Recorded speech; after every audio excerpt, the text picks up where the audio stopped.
नमस्कार, मैं आशुतोष जोशी और आप देख रहे हैं न्यूज़ 18। क्या आप भी उन लाखों केंद्रीय कर्मचारियों में से एक हैं जो सुबह की चाय के साथ पे मैट्रिक्स के चार्ट देख रहे हैं?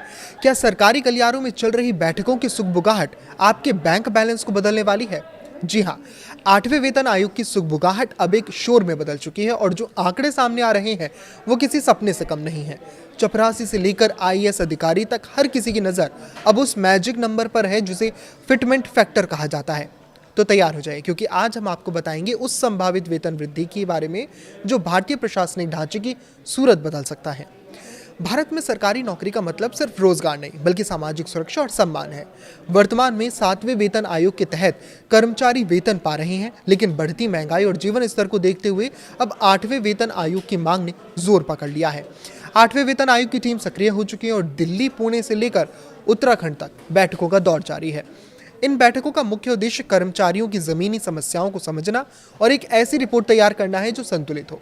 कर्मचारियों की ओर से जो सबसे बड़ी मांग उभर कर सामने आई है वो है फिटमेंट फैक्टर को 3.83 तक बढ़ाना।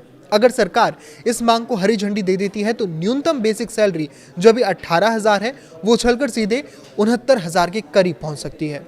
इस संभावित बदलाव का असर केवल निचले स्तर के कर्मचारियों पर ही नहीं बल्कि पूरी हायरार्की पर पड़ेगा। विस्तार से समझें तो लेवल 1, जिसमें हमारे कार्यालय के चपरासी और अटेंडेंट शामिल हैं, उनकी वर्तमान न्यूनतम सैलरी 18,000 से बढ़कर 69,000 के आसपास हो जाएगी। वहीं लेवल 2 के कर्मचारी जैसे लोअर डिविजनल क्लर्क, एलडीसी की सैलरी 19,900 से बढ़कर लगभग 76,000 तक पहुंच सकती है। ये वृद्धि केवल अंकों का खेल नहीं है बल्कि ये उन लाखों परिवारों की परचेजिंग पावर को बढ़ाने वाला कदम है जो मध्यम वर्गीय सपनों को पूरा करने की जद्दोजहद में लगे हैं। इसी क्रम में लेवल 3 के कांस्टेबल और कुशल श्रमिकों की सैलरी 83,000 और लेवल 4 के जूनियर क्लर्क और स्टेनोग्राफर की सैलरी 97,000 के जादुई आंकड़े को छू सकती है। मिड लेवल कर्मचारियों और अधिकारियों के लिए भी ये खबर किसी दिवाली बोनस से कम नहीं है। लेवल 6 के कर्मचारियों की सैलरी 1,35,000 से के आसपास पहुंच सकती है और लेवल 7 के अधिकारियों की सैलरी 1,72,000 तक जा सकती है। ये एक ऐसा उछाल होगा जो निजी क्षेत्र की बड़ी कंपनियों के पैकेज को कड़ी टक्कर देगा। जब हम सीनियर लेवल और शीर्ष पदों तक और उनके जैसे लेवल की बात करते हैं तो तस्वीरें और भी बड़ी दिखती हैं। लेवल 15 और लेवल 18 यानी कैबिनेट सचिव स्तर की बात करते हैं तो वहाँ आंकड़े और भी चौंकाने वाले हैं। लेवल 15 के अधिकारियों की सैलरी 1,82,000 के आसपास बढ़कर इससे भी बढ़कर 6,97,000 के आसपास पहुंच सकती है। और वहीं लेवल 18 के शीर्ष अधिकारियों की सैलरी 9,57,000 से प्रति माह तक पहुंच सकती है। इसके साथ ही 30 साल के करियर में 5 प्रमोशन की गारंटी और भत्तों में 3 गुना इजाफा कर्मचारियों के मनोबल को 7वें आसमान पर ले जाने वाला साबित होगा। हालांकि इन आंकड़ों को देखकर खुशी के साथ साथ आर्थिक चुनौतियां भी सामने आती हैं। वेतन आयोग की टीम जब राज्यों का दौरा कर रही है तो उनका लक्ष्य केवल सैलरी बढ़ाना नहीं बल्कि कार्यक्षमता को भी परखना है।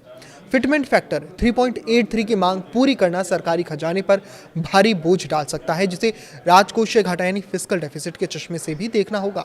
लेकिन कर्मचारियों का तर्क भी जायज है। महंगाई की मार और कार्यभार के बढ़ते दबाव के बीच एक सम्मानजनक वेतन वृद्धि उनकी बुनियादी जरूरत है। रेलवे से लेकर रक्षा और शिक्षा क्षेत्र तक हर कर्मचारी इस उम्मीद में है कि सरकार उनकी मांगों को गंभीरता से लेगी। 8वें वेतन आयोग की यह संभावित रिपोर्ट केवल एक वित्तीय दस्तावेज नहीं बल्कि करोड़ों भारतीयों के जीवन स्तर को प्रभावित करने वाला एक सामाजिक उपकरण है। अगर वेतन में इतनी भारी वृद्धि होती है तो इसका सीधा सकारात्मक प्रभाव बाजार की मांग पर पड़ेगा। जब कर्मचारियों की जेब में ज्यादा पैसा होगा तो रियल एस्टेट, ऑटोमोबाइल और कंज्यूमर गुड्स जैसे सेक्टरों में तेजी आएगी। हालांकि इसका दूसरा पहलू इन्फ्लेशन की चुनौती भी हो सकता है।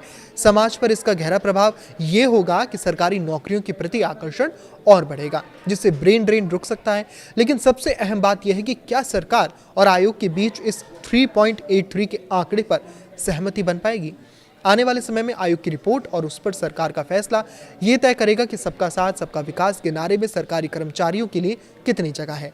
फिलहाल दिल्ली से देहरादून तक बैठकों का दौर जारी है और लाखों जितने भी कर्मचारी हैं वो सब एक बेहतर भविष्य की रिपोर्ट के इंतजार में टिकी हैं। इस पर आपकी क्या राय है, हमें कमेंट करके ज़रूर बताएं। लाइक करें, शेयर करें और इसी तरह जुड़े रहें। नमस्कार।